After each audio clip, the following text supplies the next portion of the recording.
नाट्याच्या माध्यमातून मांडेल, कुणी कादंबरीच्या माध्यमातून मांडेल, तर कुणी कवितेच्या माध्यमातून मांडेल. म्हणजे ज्याच्याकडे जी कला अवगत आहे त्याच्या माध्यमातून तो ते विचार हे मांडत असतो आणि त्याला शाब्दिक जे रूप दिलेलं असतं त्यालाच संहिता लेखन असं म्हटलं जातं.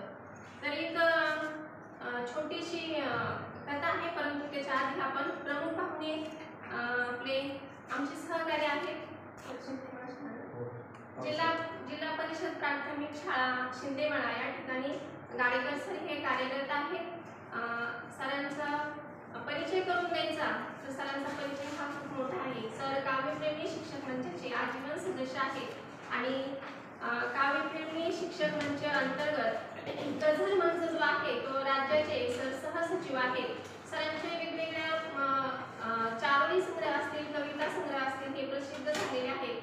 म्हणजे लेखनाने जणू म्हणजे सरस्वती मातेने जणू त्यांच्यावर वरदहस्त ठेवलेला आहे असं लेखणीने सर हे समृद्ध झालेले आहेत. सरांचे नवलाई, आठवणींची नवलाई हे चारोळी संग्रह सरांचे प्रसिद्ध झालेले आहेत आणि अनेक कविता संग्रह किंवा कथा संग्रह हे प्रकाशित होण्याच्या मार्गावर आहेत. वेगवेगळ्या दैनिक महासत्ता ह्या पुरवणीमध्ये सरांच्या वेगवेगळ्या कविता ह्या प्रसिद्ध होत असतात आणि अतिशय सुंदर ही सरांच्या वेगवेगळ्या कविता ह्या असतात. तर आज सरांचा आपल्याला असा अनमोल मार्गदर्शन या निमित्ताने लाभणार आहे. तर उपस्थित मान्यवरांचं मी आणि सर्वांच्या वतीने स्वागत करते आणि उपस्थित मान्यवर आणि व्यासपीठावरील सर्व मान्यवरांना विनंती करते की सरस्वती मातेचं पूजन करावं.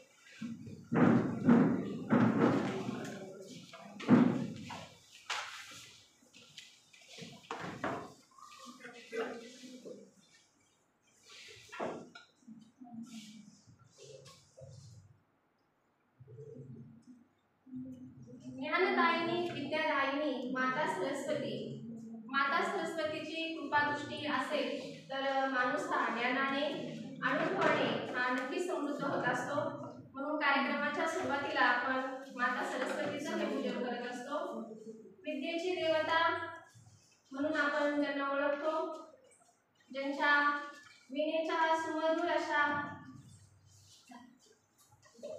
सुरांमधून आपल्याला वेगवेगळे शाब्दिक सूर छेडण्याचं जे सामर्थ्य मिळतं अशी माता सरस्वतीचे पूजन मान्यवरांच्या हस्ते होत आहे.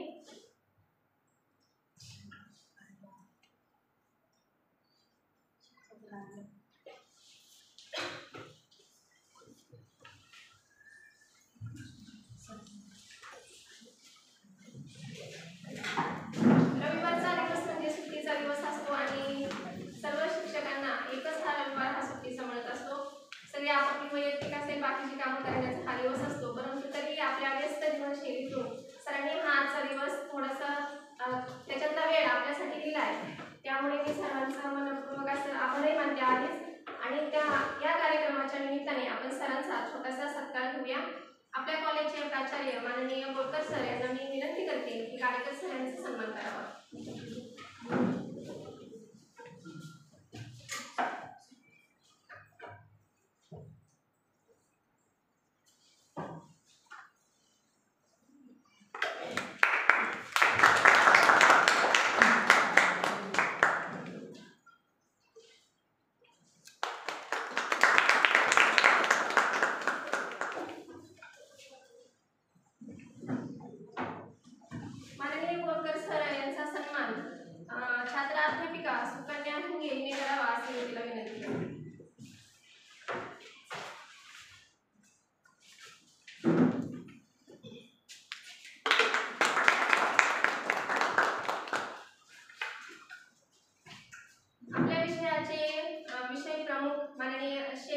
यांचा सन्मान दीपाली गायकवाड ह्या छात्राध्यापिकेने करावा असे मी तिला विनंती करते.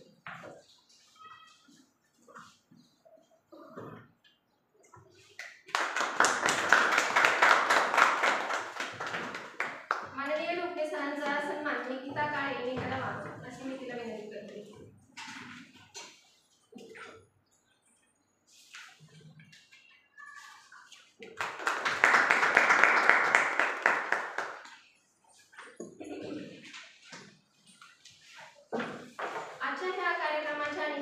संहिता लेखनाच्या निमित्ताने मी व्यंकटेश माडगूळकर सुप्रसिद्ध जे लेखक आहेत त्यांची छोटीशी लहानपणीची एक गोष्ट सांगते. लहान मुलं जेव्हा लहान होते तेव्हा ते नदीवर खेळायला जायचे आणि त्यांचा मित्र त्या नदीवरती मासे पकडायचा. तर असं करत असताना जेव्हा ते गेले आणि ते परत आले तेव्हा त्यांनी विचारलं की तुला किती मासे मिळाले. तर तो म्हणाला की आज काही मासे मिळाले नाही, जणू नदीला एकादश होती वाटतं. आणि तेव्हापासून की भाषा ही कशी अलंकृतपणे वापरली आहे आणि हे कळत की मासे मिळाले नाही असं म्हणतात की एक पण मासे मिळाला नाही, आज काही मासे सापडलेच नाही, एकही मिळाला नाही असं. परंतु दुसरं हे होतं की जणू आज नदीला एकादश होती. नदीला आज एकादश होती म्हणजेच काय की नदीतून एकही मासा मिळाला नाही. परंतु त्यांनी त्याच्यानंतर येऊन त्याच्यावर विचार केला की माणूस जो बोलतो, जे बोलण्याची जी पद्धत आहे ती आपल्याला जर शाब्दिक रूपाने जर मांडून ठेवता आली तर आपल्याला हे किती छान होईल. आणि त्यापासून त्यांनी जो विचार करण्याची त्यांची जी प्रक्रिया सुरू झाली तिथूनच पुढे त्यांचं काव्यलेखन असेल, वेगवेगळे लेखनाची ज्या शैली असतील ते त्यांच्या सुरू झाल्या. आणि ज्या लेखनाची ह्या शैली असतात त्या पूर्वीपासून चालत आलेल्या जात्यावरच्या ओव्या असतील. कुणी पहिले लिहायला होतं का? नव्हतं. म्हणजे लिखित असं काय नव्हतं, परंतु शेवटी मौखिक जे एकापासून दुसऱ्यापर्यंत जे आलेलं आहे आणि तेच पुढं लिखित स्वरूपात झालेलं आहे त्यालाच वेगवेगळ्या रूपाने आपण संहिता लेखन असं नाव दिलेलं आहे. तर आजच्या ह्या कार्यक्रमाच्या निमित्ताने आपल्याला प्रमुख पाहुणे जे लाभलेले आहेत सरांचं हे चालेल.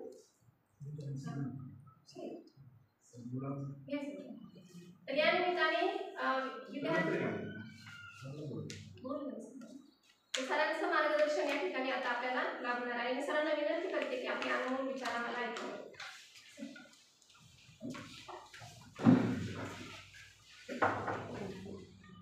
सर्वांना नमस्कार. आपले अध्यापक विद्यालयाचे प्राचार्य, सर्व अध्यापक वर्ग आणि नव्याने येऊ घातलेला हा सगळा प्राध्यापक वर्ग किंवा अध्यापक वर्ग.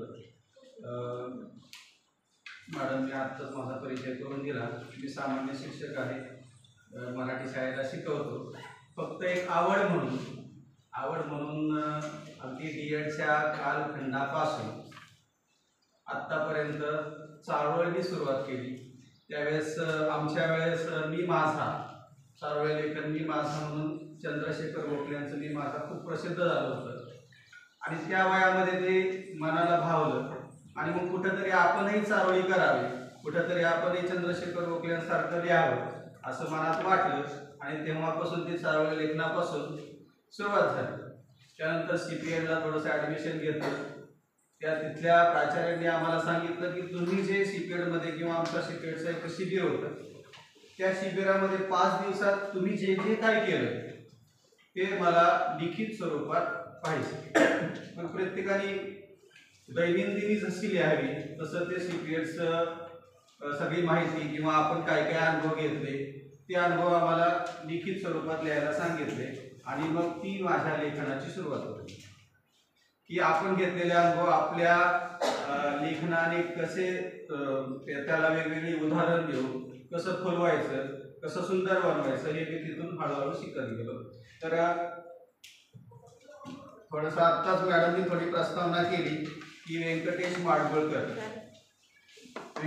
माडगुळकरांनी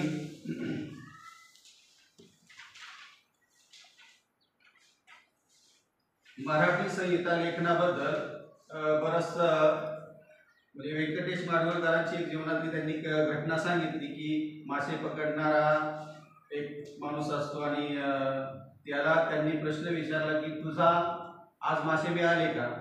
तर त्यांनी सांगितलं सरळ सरळ आज नाही बा मला मासे मिळाले किंवा आज नाही बा एकही मासा गावला, आज जणून नदीला एकादशी होती किंवा नदीला एकादश होती की काय. म्हणजे त्याने काय विचार केला होता, त्या विचाराच्या समोर किंवा त्या विचाराच्या नंतर त्याचं आपल्याला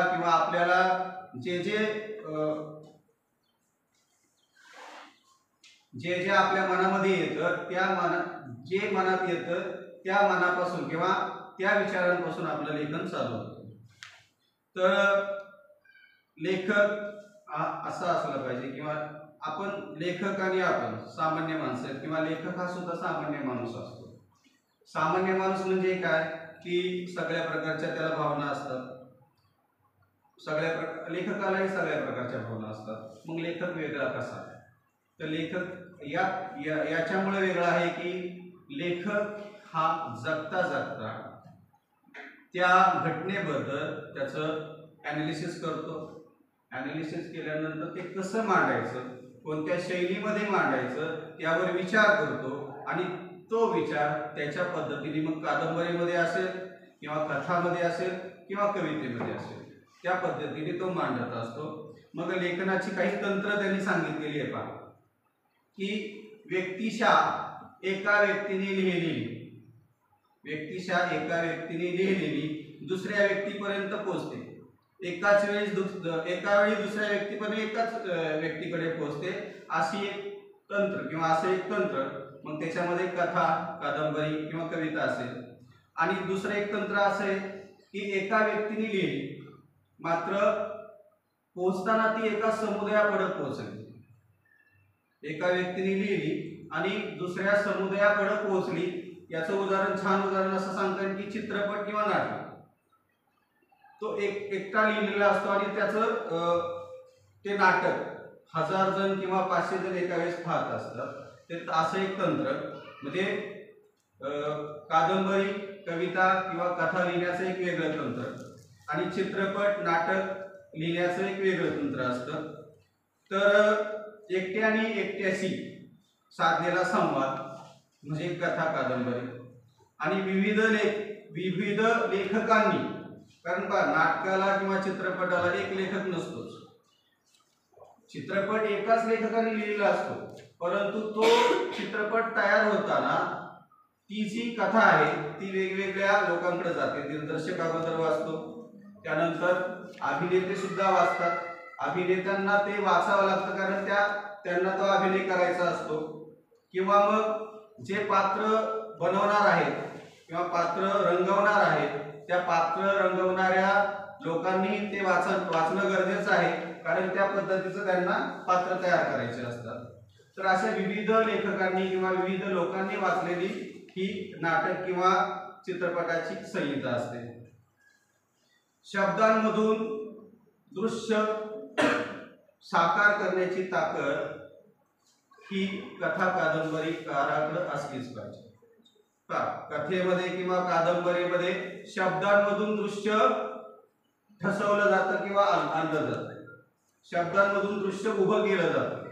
तसं नाटक आणि चित्रपट याच्यामध्ये समोर दृश्य असतं आणि त्या दृश्यावर आधारित तुमचं लेखन पाहिजे असतं.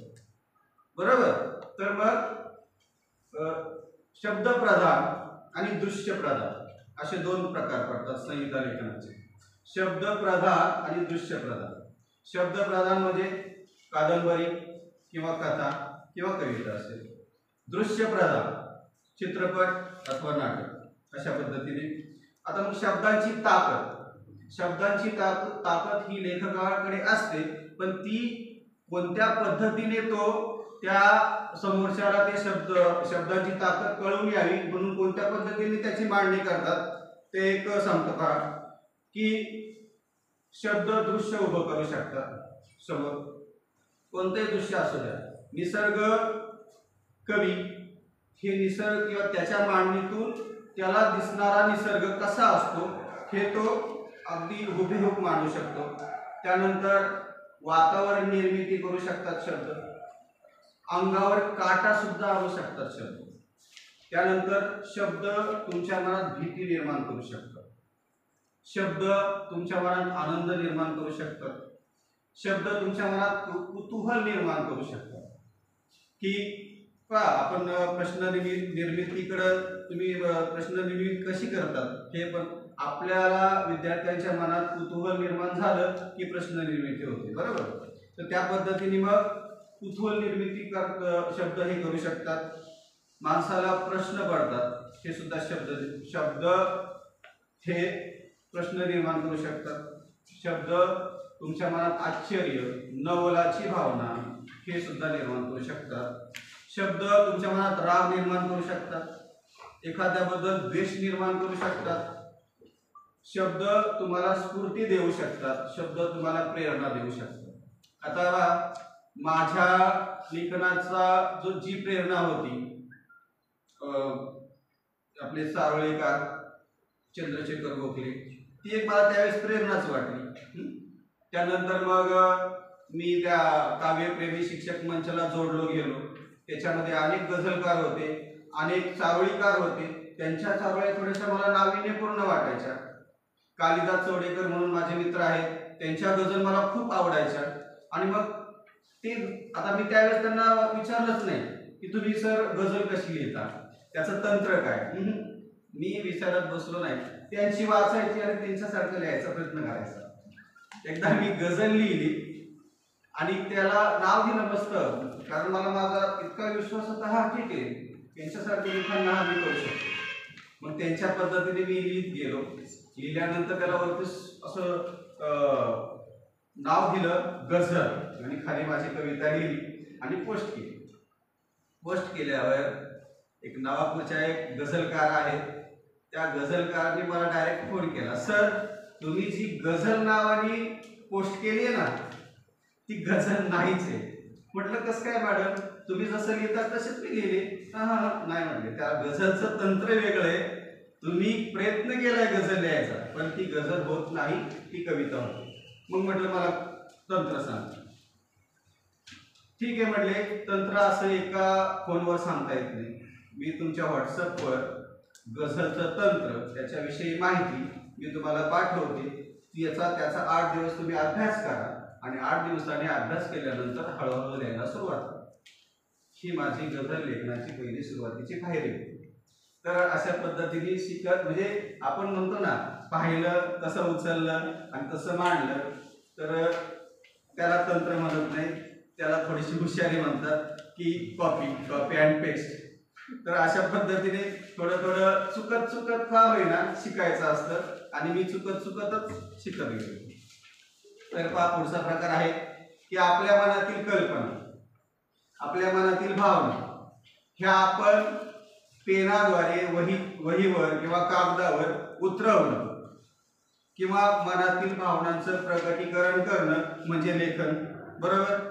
एका दिवसात घडलेल्या घटना सुद्धा आपली कादंबरी होऊ शकते, किंवा वर्षानुवर्षाचा अनुभव कुठंतरी पेनाने वहीवर लिहिला, ती सुद्धा एक कादंबरी किंवा कथा होऊ शकते.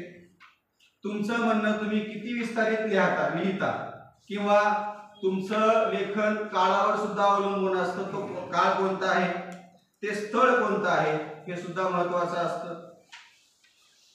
मी सकाळी लिहिलेल्या चारोळ्या ह्या सकाळच्या वातावरणात निर्मिती करतात. मी दुपारी लिहिलेल्या चारोळ्या किंवा कविता असेल, दुपारी कसं रखरख असते उन्हाळ्यामध्ये, उन्हाचा तडाखा किती असतो त्याच्यामध्ये ते उतरतात, ऑटोमॅटिक उतरतं. किंवा सायंकाळ असेल, सायंकाळची एखादी चारोळी, त्याच्यामध्ये मग सूर्य मावळतीला चाललाय, त्याचा जो प्रकाश आहे अगदी केशर पसरले, आकाशामध्ये केसर पसरले असं मनामध्ये वाटून जातं. ती भावना मी शब्दामध्ये मांडतो. ती एक सुंदर चारोळी होते सायंकाळची. तर अशा प्रकारे दृश्य कागदावर किंवा पेनाने रेखाटणं म्हणजेच हे एक संहिता लेखन असतं. दुसरं आता तुम्हाला सांगितलं की चित्रपट आणि कथा, आपलं चित्रपट आणि नाटक ही एक संहिता वेगळी असते. किंवा आत्ताच तुम्हाला सांगितलं की काळावर अवलंबून असणारं जे लेखन असतं, रामायण महाभारत सारखं. रामायण असं रेखाटले की मर्यादा पुरुषोत्तम राम, त्याला असणारा भाऊ लक्ष्मण किंवा भरत, मग मर्यादा पुरुषोत्तम ही व्याख्या किंवा त्याच्यात बसणारा राम हे त्याच्यामध्ये रेखाटलेलं आहे. किंवा महाभारत आपण सहजच म्हणतो नाही, त्याच्या घरात महाभारत चाललंय म्हणजे किती गुंतागुंत आहे हे त्याला वाचल्यावर आपल्याला कळतं आणि आपण सहज म्हणतो की त्याच्या घरात कालपासून महाभारत चाललं. बरोबर. म्हणजे भारताचा सारांश कसा आहे हे आपल्याला एका वेळेत स्पष्ट होतं. तर मग पहा, त्रिकालबाधित सत्य, काळाला ओलांडून जाते ती संहिता असते. एखाद्याने काल्पनिक लिहिले, एखादी कथा लिहिली, त्याला मनाला त्याच्या मनात एक कल्पना आली, त्या कल्पनेवर त्याने कथा लिहिली. त्याने कशी लिहिली हे माहित नाही कोणाला, पण तुमच्याकडे ती वाचायला आली. वाचता वाचता तुम्हाला असं वाटून गेलं की अरे बापरे, हे सत्य तर नाही ना, हे सत्य तर नाही ना. त्याने घडलेली, त्याने मनात विचार केली किंवा त्याच्या आयुष्यात घडलेली ही घटना तर नाही ना. म्हणजे त्यावेळेस ज्या वेळेस लिहिलेली कथा ही सत्य वाटायला लागते, हे सगळ्यात मोठं यश त्या लेखकाचं असतं. काल्पनिक वाटणारं वास्तव आपल्या मनात उभं राहतं, त्यावेळेस ते लेखकाचं यश असतं. आता पहा, दुसरं एक तुम्हाला वेगळं पुस्तक सांगतो, इसाप नीती.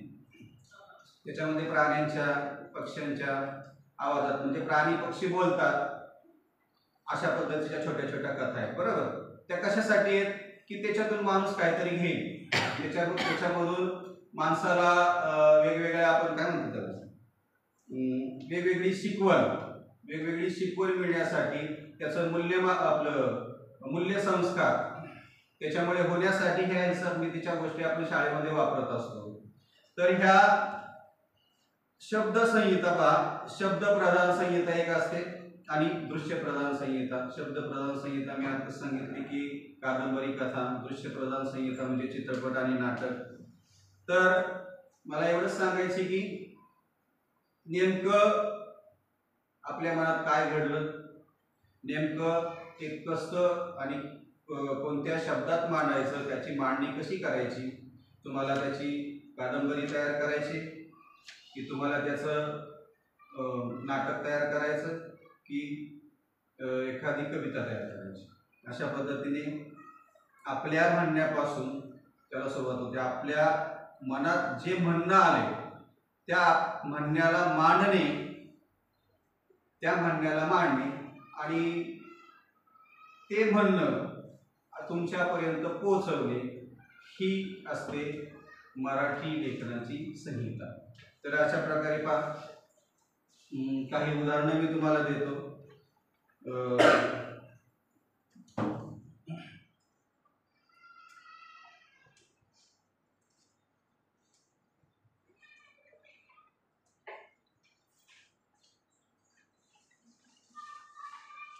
तुम्हाला वृत्तांचा अभ्यास वगैरे आहे का?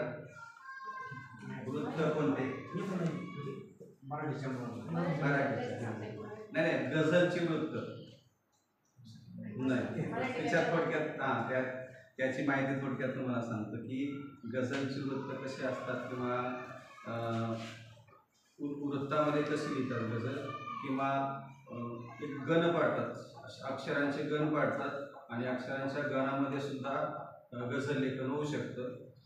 तर काय, मी गझल लिहायला ज्यावेळेस सुरुवात केली त्यावेळेस एक वृत्त घेतलं होतं, भुजंग प्रयात नावाचं. भुजंग प्रयात नावाचा गझल लिहिताना माझ्या लक्षात असं म्हणजे आलं, मला एक ओळ सुचली, कितीदा नव्याने तुला आठवावे. एका चित्रपटातलं हे गाणं छान की कितीदा नव्याने तुला आठवावे, माझं नाव नवनाथ, मला प्रेमाने नव्या म्हणतात, म्हणून तो मला ती ओळ मला कायम आवडायची. आणि ती कशामध्ये बसते हे कुतूहल जागृत झालं आणि मला ती भुजंग प्रयातमध्ये ऑटोमॅटिक बसली. आणि तेव्हापासून म्हणजे ती ओळ मी तयार केली की कितीदा नव्याने तुला आठवावे, कितीदा स्वरांनी तुझे गीत गावे. तर हे भुजंग प्रयातमध्ये बसलं पहा. ल गा गा, ल गा गा, ल गा गा, ल गा गा. ल म्हणजे रस्व, गा म्हणजे दीर्घ, असे रस्व दीर्घ अक्षर बसवायचे असतात. की ती दा, की हा पहिला येतो म्हणजे तो रस्व झाला. दा, की ती दा, ती आणि दा. गा गा, दीर्घ. नव्याने, न हा रस्व आला, व्या ने दीर्घ. तुला, तू हा पहिला आला, याचा अर्थ तो रस्व झाला. न तुला आठवावे, आचा गा आला, ठचा ल आला आणि पुन्हा वावेचा गा आला. कितीदा नव्याने तुला आठवावे. अशी प्रत्येक ओळ याच्यामध्ये बसली पाहिजे किंवा ह्या मीटरमध्ये बसली पाहिजे. असे पहिल्या 2 ओळी असतात गझलेच्या 2 ओळी म्हणजे त्याला म्हणतात मतला. सुरुवात पहा, लेखक सारखं ते एक कडवं झालं की पहिली पहिल्या 2 ओळी घेतो बरोबर, तर त्याला मतला म्हणतात. मतल्यानंतर त्याच्यानंतरच्या 2 ओळी शेर असतो. त्याच्यानंतरच्या पुन्हा 5 शेरांपर्यंत आपण गझल लिहू शकतो. 5 नंतर 7, 7 नंतर 9 असं विषम संख्यांमध्ये गझल लेखन होऊ शकतं. तर हा थोडक्यात मी गझलेचा आकृतिबंध तुम्हाला सांगितला. अष्टाक्षरी तुम्हाला सगळ्यांना माहित आहे. अष्टाक्षरी म्हणजे काय की एका ओळीत 8 अक्षर बसवणं. साधं उदाहरण सांगतो.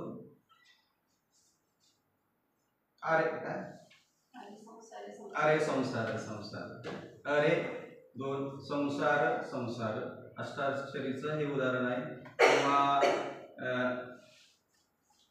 अजून तुम्हाला एक काही सांगतो. कवितेचे प्रकार कोणते कवितेचे प्रकार तुम्हाला माहित आहे? थोडंसं सांगितलं तर बरं होईल. तुम्हाला कोणते प्रकार माहित आहे हे मला कळेल, आणि जे माहित नसतील ते मी थोडंसं सांगू शकतो. कवितेचे कोणते प्रकार तुम्हाला माहित आहेत? मॅडम तुम्ही नाही सांगायचं, तुम्ही त्याच्यातले आहात. दुसरं कोणीतरी सांगा. जेवढं माहित आहे तेवढं सांगा बस. अष्टाक्षरी झाली, दशाक्षरी झाली, अजून ओव्या झाल्या, अजून अभंग. अभंगालाच सुधागरी म्हणतात. लोकगीत झालं, विडंबन झालं, अजून लावणी सुद्धा, भारुड, अजून ओव्या झाल्या, आणि मुक्तछंद हे आपण गवळण. अगदी बरोबर, गवळण. तर अशा पद्धतीने आपल्याला कवितेचे प्रकार सांगता येतील. आणि कवितेचे प्रकार अजून काय? पोवाडा होईल कसं? हा, पोवाडा सुद्धा. श्लोक झाला, पोवाडा झाला, त्यानंतर ओव्या झाल्या, आर्या. सुधाकरी म्हणजे आपला अभंग. तर अशा प्रकारे पहा. तर संहिता लेखन थोडंफार समजलं असेल. मलाही जास्त समजलं नाही, पण मला जे माहित होतं ते तुम्हाला सांगितलं, एवढंच. त्याच्यावर अजून अभ्यास करतोय किंवा होते काय माहिती का, शाळा आहे की शाळेत जायचं, मुलांना शिकवायचं. माझ्याकडं मुख्याध्यापकाचा पदभार आहे, त्याच्यामुळं सरकारची सगळी कामं करायची, शाळा पोषण आहार पाहायचं, हे सगळं करता करता हा छंद जोपासायचा, बस एवढंच असतं. आणि त्यात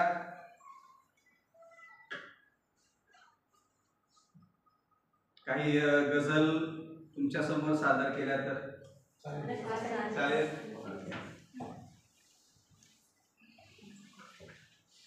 तुम्हाला वाचन प्रेरणा माहिती आहे? वाचन प्रेरणांचा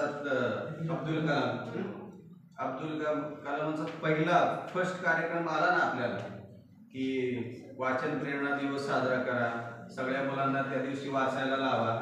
तर त्या दिवशी मी एक अभंग किंवा सुधाकरी रचली आणि ती पोस्ट केली होती. ती पहा.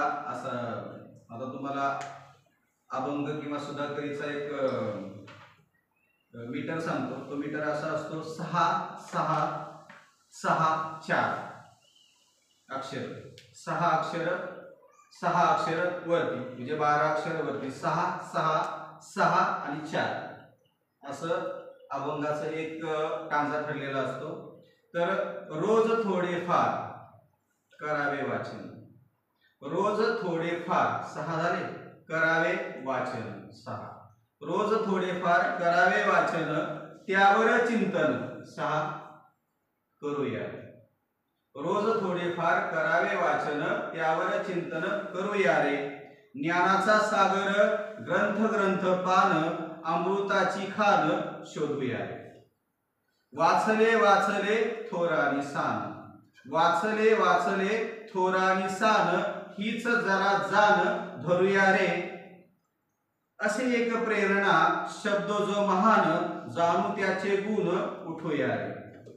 अमृताचा ठेवा मृत संजीवन, अमृताचा ठेवा मृत संजीवन, अंतरी जतन करूया रे. वाचनाचा वेळ सार्थकी जीवन. वाचनाचा वेळ सार्थकी जीवन, तन मन धन अर्पुया. करूया साजरा वाचनाचा दिन, करूया साजरा वाचनाचा दिन. ज्ञानाची तहान क्षमवावी, वाचन प्रेरणा अब्दुल कलाम, संकल्प सलाम हाच त्यांना. ग्रंथ हेच गुरु होऊन या लीन, घालवावा सीन नवा म्हणून. अशा पद्धतीने ती छोटी सुधाकरी किंवा अभंग लिहिला होता. तर एक दोन गझल घेतो, एखादी अष्टाक्षरी किंवा दुसरी एखादी कविता घेतो आणि माझं संपवतो. कंटाळा नाही आला ना?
हा एक लवंगलता ह्या वृत्तामध्ये एक गझल आहे. गझलेचा शीर्षक मी निवडलंय की बाकी काही नाही, बाकी काही नाही. मतला घेतो. मतला म्हणजे पहिल्या दोन ओळी, का ह्या दोन ओळी पुन्हा पुन्हा येतात म्हणून त्याला मतला म्हणतात. सापडले ते वेचत गेलो, बाकी काही नाही. जे मी आता तुम्हाला सांगितलं ना माझ्या म्हणण्यातून, की मला जे जे सापडत गेलं तेच मी वेचत गेलो आणि हळूहळू शिकत गेलो. मग ते चुकत असेल किंवा चुकता चुकता शिकत गेलो, तर त्याच मी थोडंसं एका ओळीमध्ये मांडण्याचा प्रयत्न केलाय की सापडले ते वेचत गेलो, बाकी काही नाही. सापडले ते वेचत गेलो, बाकी काही नाही. त्या तेलावर तेवत गेलो, बाकी काही नाही. पहिला शेर आहे. दुनियेने मज किती जाळले शब्दा शब्दांमध्ये, दुनियेने मज किती जाळले शब्दा शब्दांमध्ये. त्यावरही मी शेकत गेलो, बाकी काही नाही. त्यावरही मी शेकत गेलो, बाकी काही नाही. जे भेटले मज आनंदाने स्वीकार केला त्यांचा, जे भेटले आनंदाने, जे भेटले मज आनंदाने स्वीकार केला त्यांचा. वेदनेस मी ठेचत गेलो, बाकी काही नाही. वेदनेस मी ठेचत गेलो, बाकी काही नाही. दिसला जेथे देव खरोखर माणसातला जेव्हा, दिसला जेथे जे देव खरोखर माणसातला जेव्हा. तेथे माथा टेकत गेलो, बाकी काही नाही. तेथे माथा टेकत गेलो, बाकी काही नाही. गोळा सारे झाले होते भोवतालीच माझ्या, गोळा सारे झाले होते भोवतालीच माझ्या. त्या षडरी पुन्हा ठेचत गेलो, बाकी काही नाही. त्या षडरी पुन्हा ठेचत गेलो, बाकी काही नाही. ही सृष्टी ही जो रंगवतो तो रंगारी मी आहे, ही सृष्टी जी जो रंगवतो तो रंगारी मी आहे. तुझी प्रतिमा रेखत गेलो, बाकी काही नाही. तुझी प्रतिमा रेखत गेलो, बाकी काही नाही. तर अशा प्रकारे बाकी काही नाही या लवंगलता वृत्तामध्ये, लवंगलता वृत्त म्हणजे शब्दांचे गण पाडले जातात. 8 8 8 4. सापडले ते 8 अक्षर झाले. वेचत गेलो सापडले ते वेचत गेलो. 4 4 आपलं सापडले ते 6 8 बरोबर. सापडले ते 8 झालं. वेचत गेलो 8. बाकी काही हे 8 आणि नाही हे 4. नाही हे 4. आपल्याला नाही हे 2 वाटतं ना, पण ना हा दीर्घ आहे, ही सुद्धा दीर्घ आहे, म्हणून त्याला 2 मध्ये गणलं जातं. नाही 2 4 अशा पद्धतीने त्याचे गण पाडून ते गणामध्ये शब्द बसवले जातात आणि त्याच्यावरच ह्याच मीटरमध्ये सगळ्या वळी आल्या पाहिजेत. हे गझलचं तंत्र किंवा त्याचे तो नियम असतो. त्या नियमामध्ये बसली तरच त्याला गझल म्हणतात. इकडं तिकडं झालं तर लगेच आपल्याला एखादी गझल लिहून बघायची आणि चांगल्या एखाद्या मोठ्या साहित्याच्या ग्रुपवर तुम्ही सेंड करा. चुका काढणारे भरपूर असतात. तुम्हाला जमलं नाही किंवा इथं चुकलंय किंवा इथं हा काकी नाही पाहिजे होता किंवा इथं यम जुळत नाही असं सांगणारे तुम्हाला 100 जण असतात. त्याची काळजी तुम्ही नाही करायची. तुम्ही कुठे चुकले ना दुनिया सांगणारे असते. तर अशा प्रकारे एक छोटीशी कविता घेतो पहा. पादापुलक वृत्तामध्ये एक कविता बसवली होती. वृत्तामधील कविता. पादापुलक म्हणजे 8 अक्षरांचा हा गट असतो. मनात माझ्या मोर पिसारे अजून सारे तसेच आहे. मनात माझ्या मोर पिसारे अजून सारे तसेच आहे. आठवणींचे सोन धुमारे अजून सारे तसेच आहे. गजरा गुंफत हसू बावरे, गजरा गुंफत हसू बावरे, स्मित तिचे ते धुंद लाजरे. आठवणींच्या वाटावरती प्रीत साजऱ्या ओठांवरती अजून प्यारे हसेच आहे. अजून सारे तसेच आहे. अजून सारे तसेच आहे. दुरून कधी ते तिचे पाहणे, दुरून कधी ते तिचे पाहणे, भेटायाचे किती बहाणे. पावसातल्या रातीवरती भिजताना त्या मातीवरती फक्त राहिले ठसेच आहे. अजून सारे तसेच आहे. अजून सारे तसेच आहे. ती बोलावी मी ऐकावे. आता सध्या तसंच आहे. ती बोलावी मी ऐकावे, खळखळ मंजुळतीने वाहावे. ती बोलावी मी ऐकावे, खळखळ मंजुळतीने वाहावे. त्या कृष्णेच्या काठावरती सुंदर शीतल घाटावरती अजून का ते विशेष आहे. अजून सारे तसेच आहे. अजून सारे तसेच आहे. हसताना ती प्रकाश तारे, हसताना ती प्रकाश तारे, नव्या नभाचे नवे सितारे. ओठामधले गीत प्रवाही, दरवळलेल्या दिशात दाही. गंध फुलांचे पसेच आहे. अजून सारे तसेच आहे. अजून सारे तसेच आहे. धन्यवाद.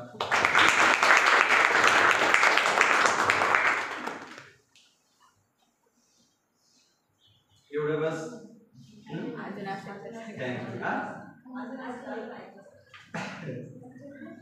आता एखादं सांग.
एक अष्टाक्षरी कांचन संध्या. तुम्हाला मगाशी बोलता बोलता मी सांगितलं की संध्याकाळचं दृश्य शब्दांमध्ये आपण कसं बसवतो.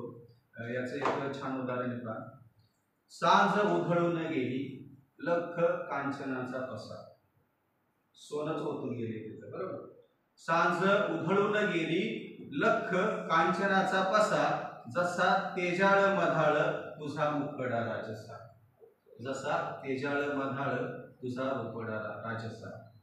म्हणजे संध्याकाळ अशी सोनं उधळून गेली की तिथं तुझ्या मुखड्याचं तो तिच्या राजसाला किंवा तिच्या प्रियला सांगतोय की सांग अशी मस्त उधळली की तुझा त्याच्यात मुखडा बसवा असं वाटतं. वाहे वाऱ्याची झुळक त्यात चमकली पर्ण. वाहे वाऱ्याची झुळक त्यात चमकली पर्ण, तेथे कडांवर साऱ्या लगटले ग सुवर्ण. प्रत्येक कांझांमध्ये किंवा प्रत्येक कडव्यामध्ये थोडस सोनं आले का.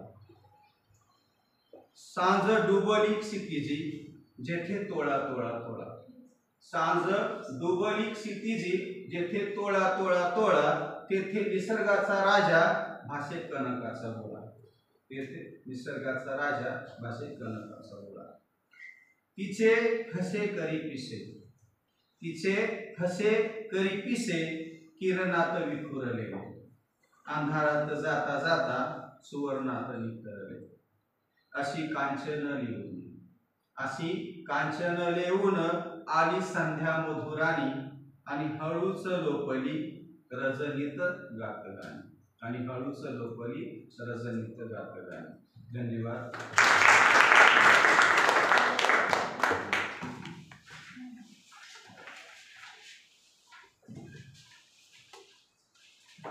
खूप खूप धन्यवाद सर. संहिता लेखनाबरोबरच काव्यलेखन आणि गझल लेखनाचंही प्रशिक्षण थोडक्यात आम्हाला मिळालं.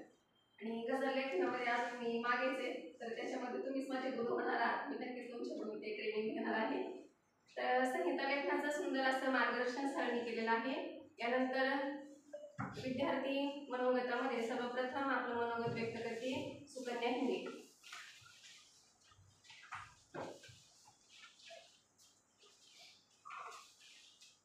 कोर्स क्रमांक 211 संहिता लेखन याविषयी मी माझे मनोगत व्यक्त करणार आहे.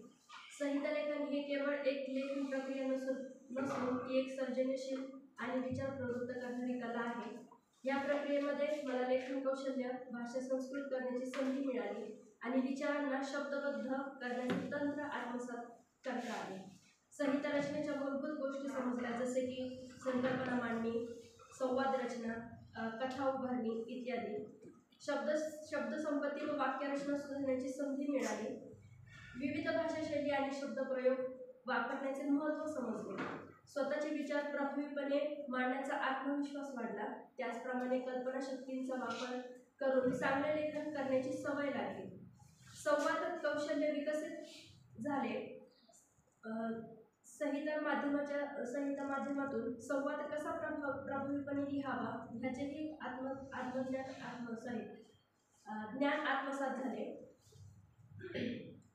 समीक्षा व सुधारणा करण्याची सवय लागली. मार्गदर्शनातून, लेखनातून सुधारणा करण्याची वृत्ती विकसित झाली.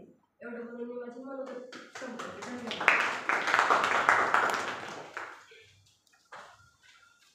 धन्यवाद सुकन्या. यानंतर विद्यार्थी मनोगतामध्ये छात्राध्यापिका प्रतिभा दिघे या आपले मनोगत व्यक्त करतील.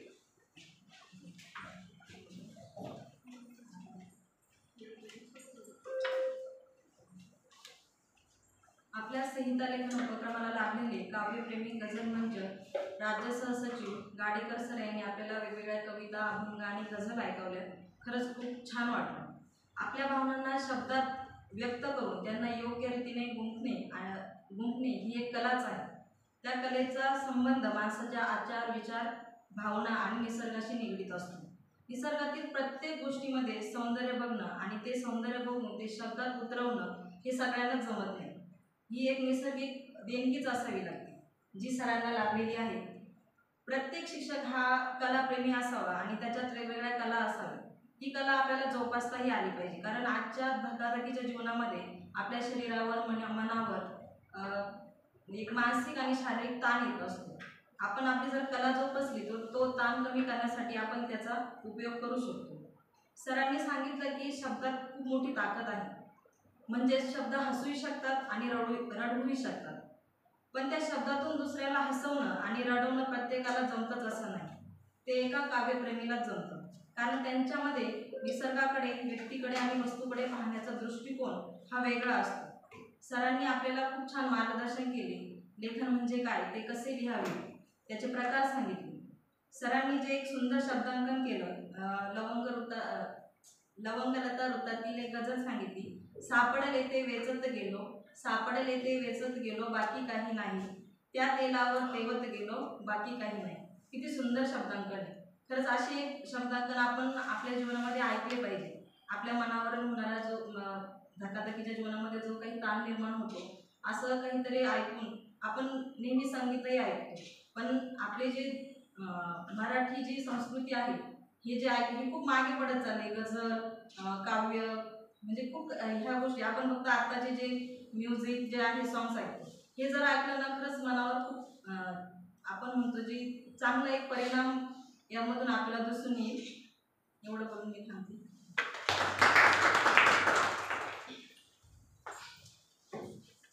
धन्यवाद प्रतिभा मॅडम.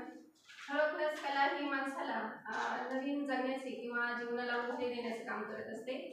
तर आता आपल्याला प्राध्यापक मनोगत माननीय प्राध्यापक अनिल निगोड सर हे आपल्याला मार्गदर्शन करणार आहेत. सरांनी मार्गदर्शन करावं असं मी त्यांना विनंती करते.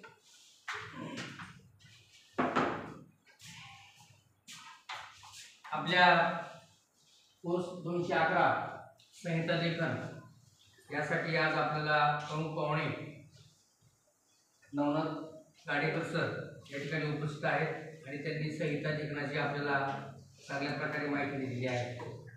जसं त्यांनी विचारले की काव्याचे प्रकार कोणते, तर उत्तरं जी त्यांना अपेक्षित होती जेवढ्या पटकन येणं तेवढी त्या ठिकाणी मिळाली नाही.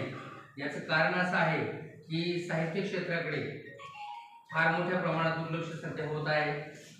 इलेक्ट्रॉनिक मीडियाच्यामुळे म्हणजे मोबाईल असेल, त्याचप्रमाणे TV असेल, यामुळे तुमचंच नव्हे तर तुमच्या मुलांचं किंवा विद्यार्थ्यांचं सुद्धा त्याच्याकडे दुर्लक्ष होत आहे.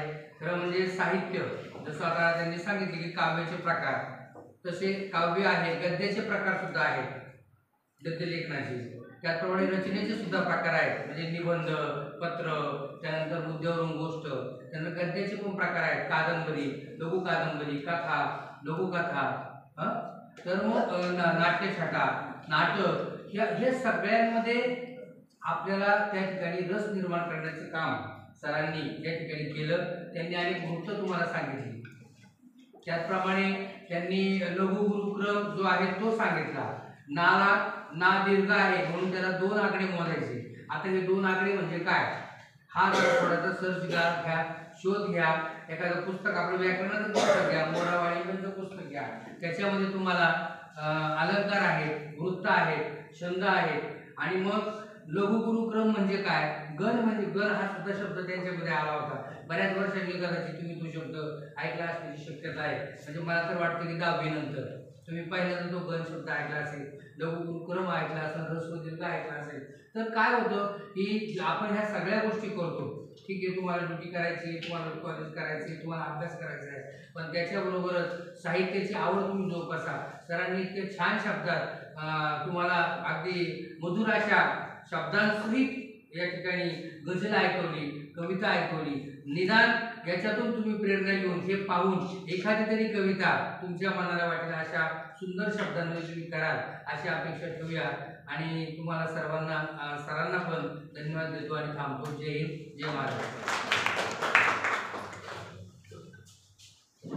धन्यवाद सर. नक्कीच मार्गदर्शक नवनाथ गाडेकर सर आणि आपल्या मार्गदर्शनातून आम्ही सर्वजण नक्कीच प्रेरणा घेऊन काही ना काही लिखाण करण्याचा किंवा लिहिण्याचा नक्कीच प्रयत्न करणार आहोत. यानंतर कार्यक्रमाचा शेवटचा गोड आभार प्रदर्शनाचा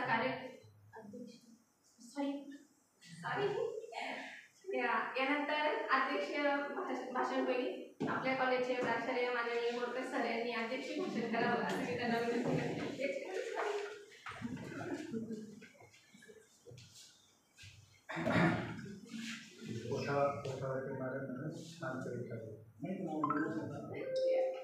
आदरणीय व्यासपीठावर उपस्थित आजच्या या कार्यक्रमाचे आपले मार्गदर्शक नवनाथ गाडेकर सर, माझे सर्व सहकारी आणि विद्यार्थी मित्रांनो, खरं तर आज आपण कोर्स क्रमांक 211 अंतर्गत हा उपक्रम घेतलेला आहे आणि मी म्हणजे कार्यक्रम सुरू झाल्यापासून बघतोय की विद्यार्थ्यांच्या चेहऱ्यावर कुठल्या प्रकारचं कुतूहल नाही किंवा उत्सुकता नाही, जो आपला या कोर्सचा जो मुख्य उद्देश आहे.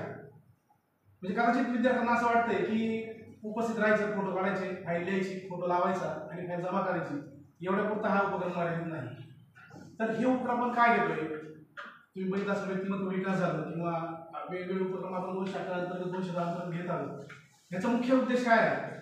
तो उद्देश असा आहे की भविष्यामध्ये बीएड उत्तीर्ण होऊन या ठिकाणाहून गेल्यानंतर कदाचित या स्पर्धेच्या युगामध्ये नोकरीच्या संधी उपलब्ध होतीलच असं नाही.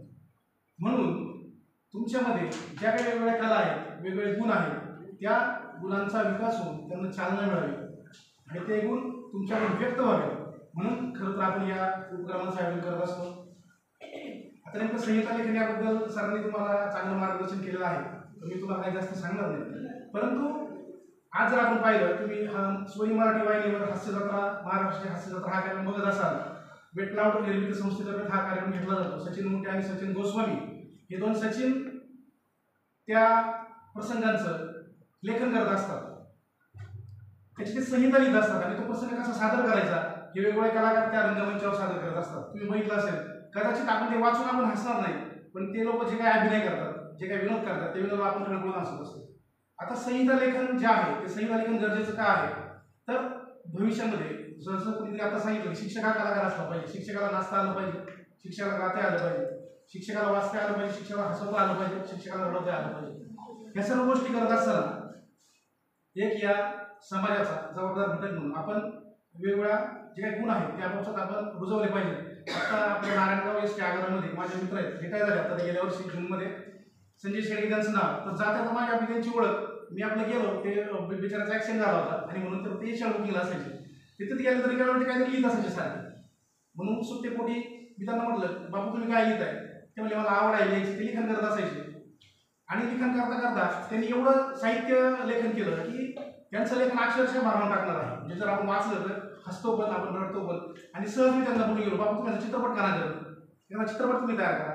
ते म्हणजे एवढा वेळ नाही, एवढा आपल्याला पैसा नाही. आणि योगामध्ये रिटायर झाल्यानंतर त्यांनी त्यांची ती कला जोपासली, ते लिहायचे, ते त्यांना त्याची सुधारणा सांगायचे. आणि आता गेल्या आठवड्यामध्ये त्यांनी त्याचा लघुपट तयार केला, जो युट्यूबवर प्रचंड मोठ्या प्रमाणात जास्त आहे.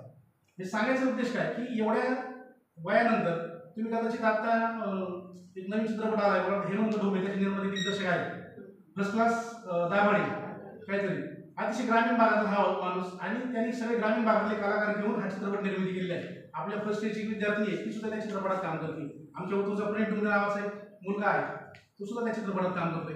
म्हणजे सांगायचा उद्देश काय की ग्रामीण भागात सुद्धा खूप मोठ्या प्रमाणात संधी आहेत. गेल्या 2 वर्षापूर्वी आपण, माझा एक मित्र आहे नाविसर म्हणजे आपल्या गावठ्याचा, अतिशय गरीब घरातला तो व्यक्ती, प्रताप बोर्डे नावाचा, पण तो माणूस आज एका चांगल्या निर्मिती संस्थेमध्ये दिग्दर्शक म्हणून काम करतो. त्यांना पण लिखाणाची आवड आहे. कदाचित घनश्याम वेडे तुम्ही नाव ऐकलं असेल, दोषी चित्रपटाला त्यांचा आत्तापर्यंत मराठी चित्रपटाला की ज्यानं एलिझाबेथ एकादशी नावाच्या चित्रपटामध्ये वयाची भूमिका केली आहे. प्रतिभावान लोक तयार व्हावी लागतात आणि खरं तर ती होण्यासाठी आपल्याला आतून प्रेरणा मिळणं खूप गरजेचं आहे. प्रसार माध्यमामध्ये आम्ही काम करत असताना वेगवेगळ्या घटना घडतात, वेगवेगळे प्रसंग घडतात आणि त्यावेळेला संबंधित व्यक्ती फक्त प्रसंग आम्हाला सांगते आणि त्याचं वार्तांकन आम्हाला करावं लागतं. त्यावेळेला आपण आपली प्रतिभा वापरून त्या ठिकाणी लेखन करायचं असतं. वेगवेगळ्या प्रकारचे लोक काही घटना घडल्या तर म्हणतात तुम्ही आता निवड सरपंच नवीन पत्रकारिता आलेले आहे आणि ते सांगतात एखाद्या पोलीस अधिकारी असेल, एखादा पीडब्ल्यूडीचा अधिकारी असेल, एखादा कृषी अधिकारी असेल, त्यांना ज्यावेळेस आम्ही त्यांचं मत विचारतो एखाद्या घटनेबद्दल, एखाद्या दुर्घटनेबद्दल, त्यावेळेस म्हणतात लिहा तुम्ही काय लिहायचे. पण ते नुसतं लिहून चालत नाही, तर त्याचा समाज मनावर किंवा त्याच्या जीवनमानावर काय परिणाम होईल याचा विचार करून ते लिहावं लागतं. सकाळीच मी आता एक मोठा ॲक्सिडेंट झाला आमच्या उतरूजर रोडला, परवा पण झाला, आज पण झाला. तर त्या अपघाताबाबत मी संबंधीचे तपास अधिकारी आहेत त्यांना लगेच तिथून फोन केला, म्हणलं साहेब असं झालं, तुमचं मत काय? ते म्हणजे माझं मत तुम्हीच लिहा आणि माझं मत प्रतिक्रिया आल्यानंतर मी पीडब्ल्यूडीच्या लोकांची प्रतिक्रिया घ्यायची. पीडब्ल्यूडीच्या अधिकाऱ्याला फोन केला तर तुम्हाला काय लिहायचं दिल्या. मला सांगायचा उद्देश काय की ह्या क्षेत्रामध्ये खूप करिअरच्या संधी आहेत, ज्या संधी तुम्ही ओळखल्या पाहिजे. चांगले चांगले निर्माते, चांगले आता जे बापू तुम्हाला आता उदाहरण दिलं संजय शेळके नाव आहे त्यांचं, त्यांची एक कथा मी जे सैराटचे आपले निर्माते दिग्दर्शक आहेत नागराज मंजुळे त्यांना ऐकवली. त्यांना ऐकलं तुम्हाला सगळ्यांना माहिती आहे, त्यांनी जो चित्रपट तयार केला सैराट, तो सैराट चित्रपट स्थानिक कलाकारांनी घेऊन तयार केला. त्यात कुणीही असा प्रसिद्ध यश किंवा प्रसिद्ध कलाकार त्या चित्रपटामध्ये नाही, तरी तो चित्रपट महाराष्ट्रातला प्रचंड असा गाजलेला चित्रपटामध्ये त्याची नोंद होती. तर नागराज मंडळांनी ती कथा ऐकल्यानंतर त्यांनी सांगितलं, सर तुम्ही कथा अगदी उत्कृष्ट आहे, माझ्याकडे कोणते प्रोजेक्टचं काम चाललंय ते झाल्यानंतर आपण त्याचा विचार करू. मग जर ग्रामीण भागातली लोक, ग्रामीण भागातल्या लोकांना जर संधी देत आहेत तर त्या संधीचा आपण उपयोग का नको घ्यायला. म्हणून तुम्ही काही नाही, मला आता निवड सर आता म्हटलं की तुम्ही सुद्धा काहीतरी लिहायला पाहिजे. आपल्याला एक कवितेचा मला सरकार मुक्त छंद नाही, जर मुक्त छंदमध्ये लिहा, मला काही पण कविता लिहा आणि सुरुवात करा. जर तुम्ही सुरुवात केली तर संधी तुम्हाला नक्कीच मिळतील आणि या संधी आपली वाट बघताय, त्या संधीचं योग्य प्रकारे तुम्ही सोनं करा अशी अपेक्षा बाळगतो आणि थांबतो. जय जय महाराष्ट्र. सरांचं 1 मिनिट होतं, तुमचं 1च मिनिट फक्त. आता सरांनी सांगितलं की तुम्ही लिहा. आमचं चाललंय सगळ्या म्हणून एक वार्षिक आपलं प्रकाशित जर केलं तर त्याच्यामध्ये यांची स्वरचित कविता कदाचित येतील त्याच्यामध्ये. आता एक थोडी माहिती देतो की आपल्या आंबेगाव तालुक्यातले कानसे गावचे प्राध्यापक तानाजी बोराडे यांनी यांचा एक काव्यसंग्रह आहे की जळताना वीज पायतळी, हा प्रथम काव्यसंग्रह आहे त्यांचा. आणि त्या काव्यसंग्रहाला आता महाराष्ट्र शासनाचा बहिणाबाई चौधरी हा पुरस्कार जाहीर झाला आहे आणि 50,000 रुपये रोख आणि पुरस्कार असं त्या पुरस्काराचं स्वरूप आहे. म्हणजे याच्यात पण तुम्हाला 2 पैसे मिळण्याची संधी आहे, फक्त त्याच्यात तुमची प्रतिभा किती हे महत्वाचं आहे. आता नुकताच त्यांना का मला आत्ताच पैसे झाला त्यांचं व्याख्यान पण मी लिहून म्हटलं ठेवतो शिवजयंती व्याख्यान तानाजीराव बोराडे कानसेगाव. हो येतात का? बरं चालेल, तो बोलून त्यांना वाटतं. ठीक आहे, त्यांचं अभिनंदन तरी करा.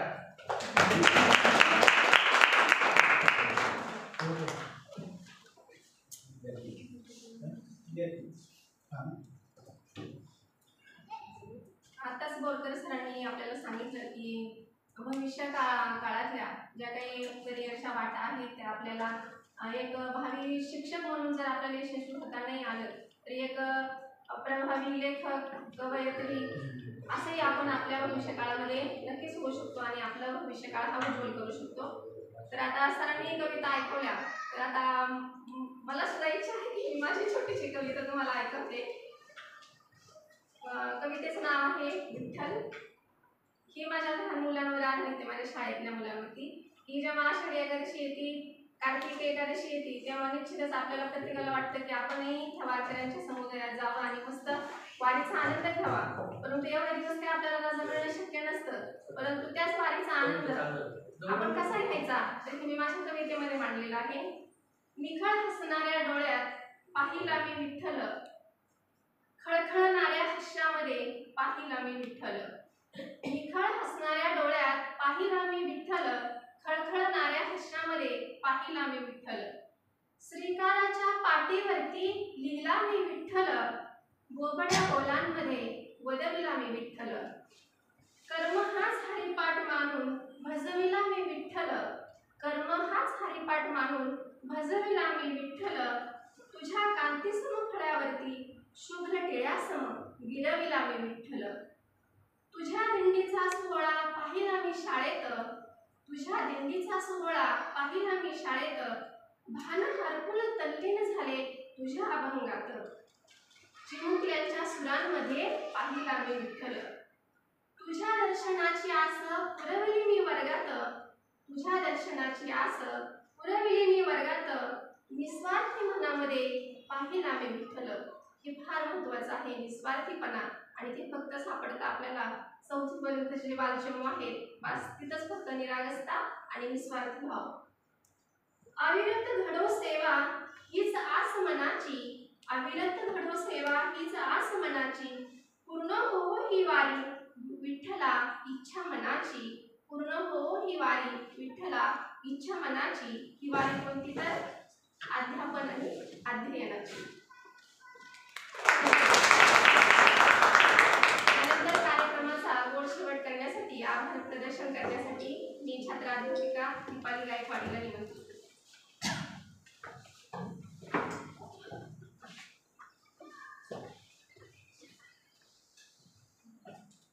ज्याप्रमाणे एखादे वाक्य पूर्ण करण्यासाठी पूर्णविरामाची आवश्यकता असते, त्याचप्रमाणे कार्यक्रमाचं सांगता करण्यासाठी आभाराची आवश्यकता असते.